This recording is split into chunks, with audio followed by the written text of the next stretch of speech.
What they're trying to do is they're trying to act like somehow, we don't want books.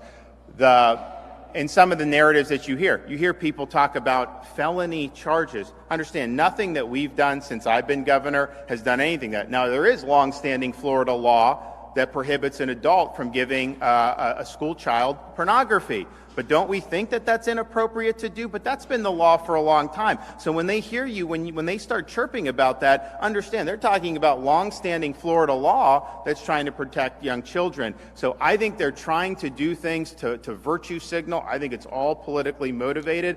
Governor Ron Desantis of the state of Florida is doing his very best to not be held responsible for the backlash and the fallout as a result of his ongoing banning of books through the state of Florida. Take a listen into this clip as he tries to deny the reality that bookshelves, particularly in Duval County, Jacksonville, Florida, have been emptied because of his fascistic banning of books.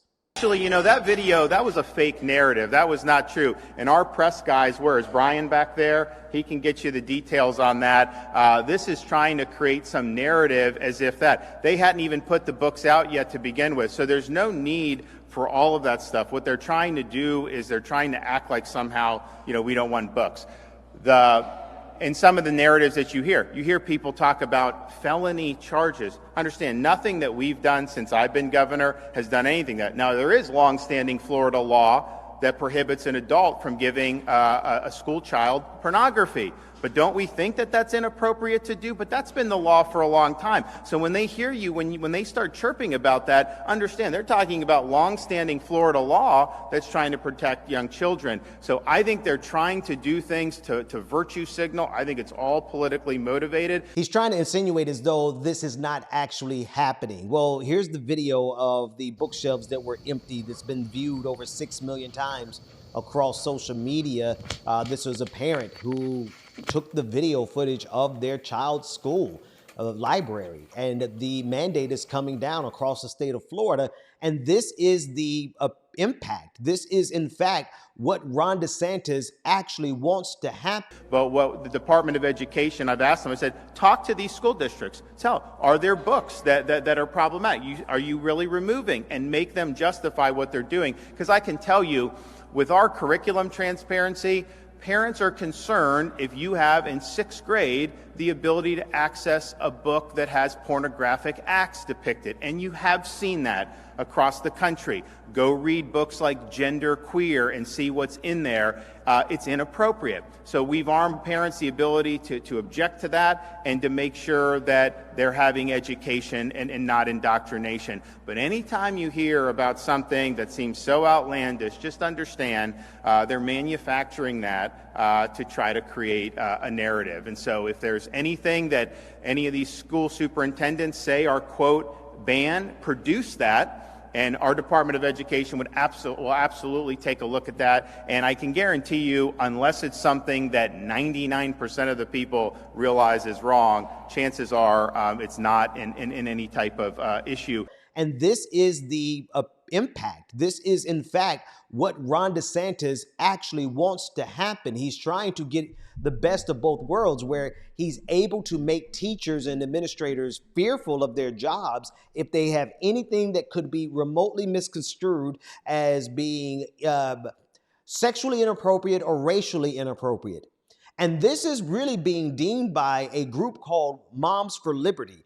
They are the group of women, of white evangelical moms who have been organizing around the country, and they have been organizing specifically to undermine the school boards and the school systems across this country. They are the ones who generated the list of books that are now being banned across the country, particularly in the state of Florida. They are the ones who are doing everything they possibly can to limit what a child can be exposed to whatsoever. Now, there's a problem with this underlying argument, and we'll get to it in a minute, but I want to play this next clip of Ron DeSantis as he's trying to act surprised when it turns out that one of the books that was banned was about baseball legend Roberto Clemente. That's politics, though. To be honest with you, come on. I mean, we know Roberto Clemente. I mean, seriously, that's politics.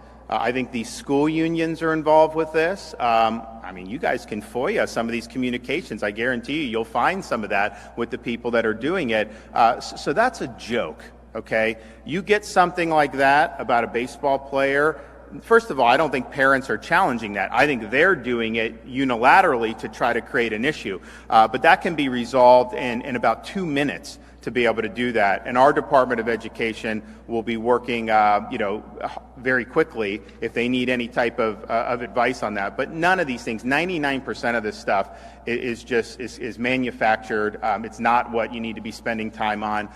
We need to spend time on teaching kids the basics. And when there are things that are injected that are clearly inappropriate, make sure that we're not doing that. It's not rocket science, and to take months is a joke. And we tried to provide, I know in the legislation, ability of parents, to be involved in this, and I think that's the right thing. Maybe we need to look at, if there is some type of challenge, they have to respond within 48 hours or something like that, because this is not very difficult. And I can tell you, when you have the books that the parents really are concerned about with the inappropriate, nobody justifies it. Nobody justifies it. Once it's shown, we may do an event where we actually show all this stuff and put it on the big board so people can see it. There will not be one person that will stand up and say some of this stuff should be in. But that's so much different.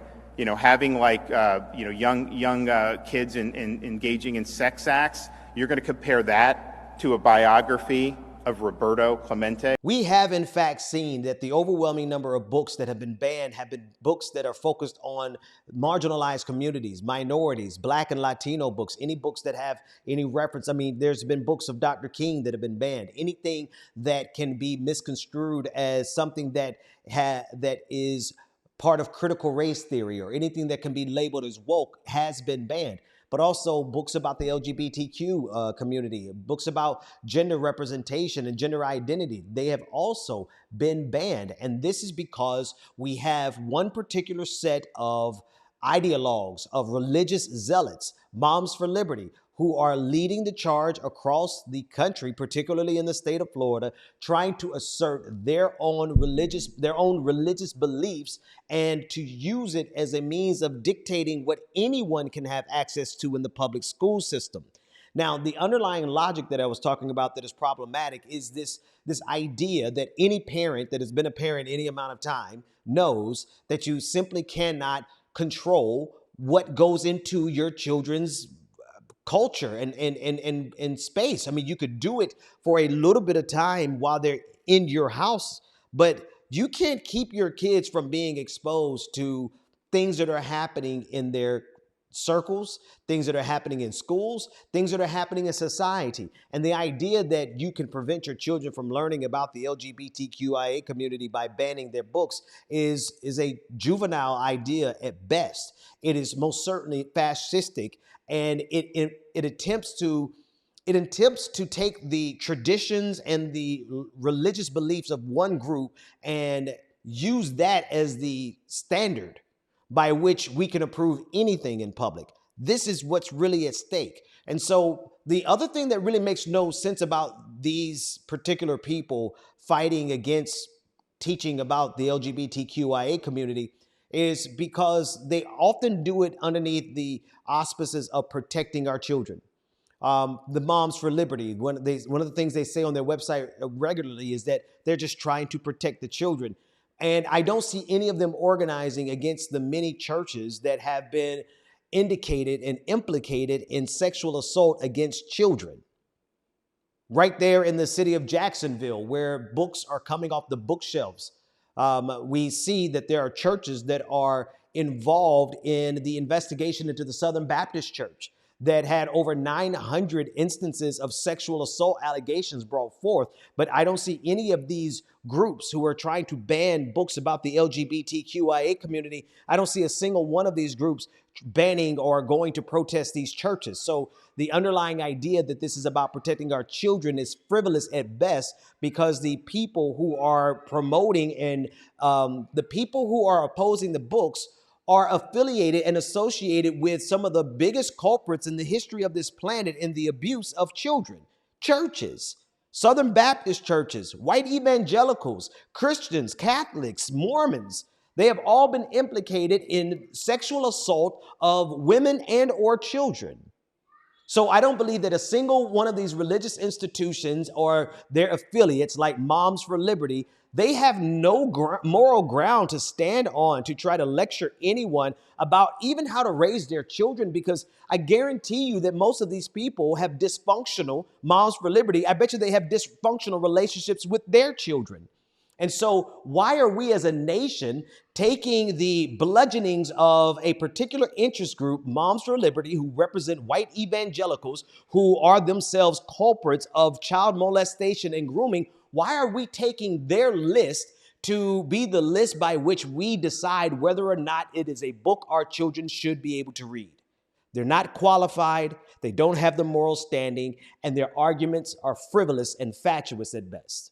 Be sure to share, like, and subscribe to this channel.